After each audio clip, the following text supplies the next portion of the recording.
3. La présence, première clé pour bâtir sa confiance en soi. La présence, c'est le socle nécessaire pour justement rebâtir ta confiance en toi. C'est l'état que tu dois posséder en premier lieu pour recevoir les 5 autres clés qu'on va vous expliquer tout au long des autres vidéos. Mais dans cette vidéo-ci, c'est la présence. Pourquoi? Parce qu'elle permet une connexion au ici et maintenant, puis accueillir qu'est-ce qui est là tout simplement, tel quel. Pas comme tu aimerais que ça soit. C'est qu'est-ce qui est là, et tu l'accueilles ainsi. Puis la présence, justement, je le nommais, c'est la clé préalable aux autres clés qu'on va t'expliquer un peu plus tard. Fait que la question devient comment? Comment se reconnecter à la présence? Comment être en présence?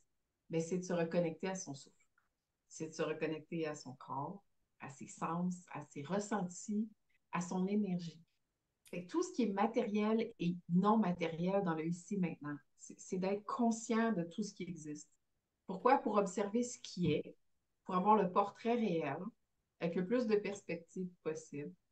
Mais c'est aussi de sortir du passé, où il y a toutes les histoires qui se sont passées, mais c'est aussi de se sortir du futur, où toutes les peut-être existent, mais c'est aussi de se sortir de l'imaginaire, Hmm. où on aimerait, comme Martine disait. Ouais, C'est vraiment d'accueillir tout ce qui est comme il est en ce moment, ouais. puis de le sentir. Puis, quand on est dans notre présence, on est en présence de notre corps. Puis notre corps, lui, il ment pas. Il n'est pas comme notre tête qui parfois nous joue des mauvais tours. Le corps, lui, il se rappelle de tout, même si parfois, toi, tu as fait un reset ou tu as des blackouts du passé. Le corps, il ment pas. Donc, tes émotions, tes ressentis, ils ont une raison d'être. Il y a un élément source qui fait en sorte que tes émotions, tes ressentis sont présents en toi. Donc, d'aller voir qu'est-ce que ces émotions-là, ces ressentis-là, qu'est-ce qu'ils ont à exprimer? Qu'est-ce qu'ils ont, quel besoin qui a besoin d'être comblé? Donc, c'est comprendre en fait leur intention. Puis, en comprenant leur intention, ben, ça permet de soulever les pistes de solutions pour sortir justement de ces blocages-là, de ces contraintes physiques-là, ces contraintes intérieures, ces contractions-là. Être en présence veut aussi dire la capacité d'observer sans réagir. C'est un état d'être qui est au-delà des réflexes intuitifs ou instinctifs ou même défensifs de survie. Parce que c'est un état qui a de la confiance. Et ça nous permet de regarder la scène, mais sans se sentir obligé de réagir. Ça nous permet de sortir de la dualité du bon et du mauvais, donc c'est le contraste ou la confrontation qu'on a souvent avec les autres. Et ça nous permet de sortir des situations d'extrême où on ouvre toute la gamme des réactions possibles, même si ce n'est pas ceux que les autres s'attendent à, même si ce n'est pas les extrêmes, même si ce n'est pas des choses qu'on a déjà essayées. Mais on est capable d'observer pour choisir notre réaction plutôt que de simplement réagir. Hmm. Puis être dans sa présence, ça demande du temps puis de l'espace, hein, pour nourrir ta connexion à toi-même. Surtout dans un monde dans lequel on est tellement sur-sollicité de tout bord, tout côté. Quand on est sollicité de cette façon-là, mais pas, on peut dériver, on peut être dénaturé, puis même t'exiler de toi-même, en fait, vu que tu es dans le tourbillon de l'extérieur. Donc, s'accorder du temps et de l'espace pour être dans ta présence. Maintenant, il y a certains pièges qu'on a appris avec les années qu'il faut éviter. Le premier, c'est la méditation pour échapper au présent. Parce que des fois, la méditation nous amène en présence, mais d'autres fois, la méditation nous amène très, très loin du présent. Fait que le danger, c'est d'être déconnecté au ici et maintenant.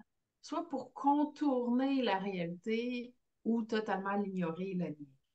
Fait que dans ce cas-là, ce que tu cherches à faire, c'est te déconnecter de ce que tu n'aimes pas dans le ici, maintenant, dans le présent. Mais le retour à la réalité est souvent un petit peu plus difficile parce que c'est incohérent. Le contraste entre le magnifique voyage méditatif que tu viens de vivre et la réalité est très grand. Fait que là, tu vas faire, non, mais je préfère retourner en méditation. Fait que ça fait en sorte que tu es encore moins présent. Puis la deuxième chose, c'est que peu importe ce que tu vas aller voir dans la méditation, si elle est trop déconnectée avec la réalité du ici et maintenant, les solutions ne seront pas applicables. Fait que tu vas avoir plein d'envies, plein d'idées, plein de projets, plein de solutions que tu vas mettre en pratique, mais finalement, c'est des efforts qui vont mener à rien parce que ça ne sera pas compatible avec ta réalité. Hmm. Puis, deuxième piège qu'on a retracé, c'est faire un rituel pour faire un rituel. C'est donc à la mode, donc je vais faire un rituel. Mais suivre les procédures de quelqu'un ou d'imiter quelqu'un d'autre, ça ne veut pas dire que ça correspond à toi, comment tu es structuré mentalement, physiquement. Donc, ça, c'est un beau piège qu'on peut voir. Puis, le danger, c'est que tu t'investis ton énergie dans quelque chose qui ne fait pas de sens, ça ne résonne pas pour toi, puis avec toi. Donc, tu peux prendre des symboles, des mouvements qui ne font pas de sens, puis où l'énergie, les images que tu vas en ressortir, tu ne vas pas l'intégrer dans ton monde, dans ta réalité. Donc, ça donne absolument rien. Tu sais, ça peut même créer une lourdeur pour toi.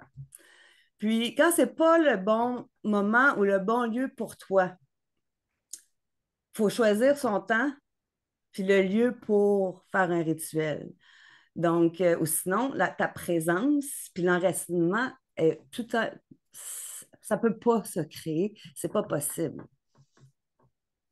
Le troisième piège à éviter, c'est de ne pas commencer à faire différent ou essayer la méditation, les rituels, toutes sortes de nouvelles choses en état de crise. Parce que ce que ça risque de faire, c'est créer des ancrages qui ne soient pas bons pour toi. Parce que l'intégration, l'activation de tout ce que tu fais de nouveau, dans le fond, si on veut se créer un état de ressources, il faut être en état de ressources, en état de bien-être pour créer des ancrages qui soient positifs, qui soient vrais, qui soient purs pour nous, puis qui vibrent vraiment pour notre bien-être. Il faut que ça vienne d'une bonne place pour que ça nous donne un bon résultat finalement.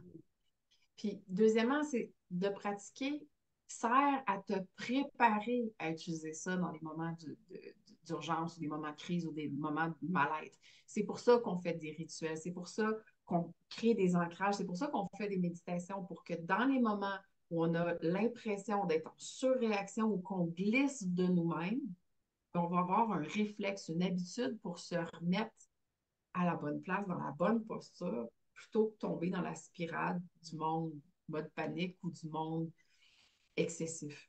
Mhm. C'est important, quand on est en état de crise, de respirer.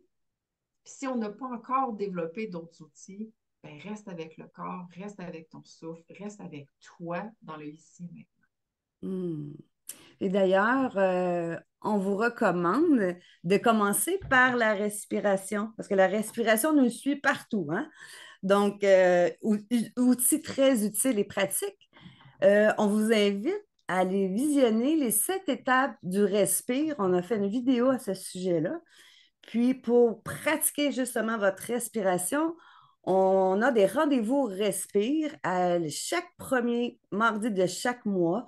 Notamment, la respiration est au centre de notre rencontre.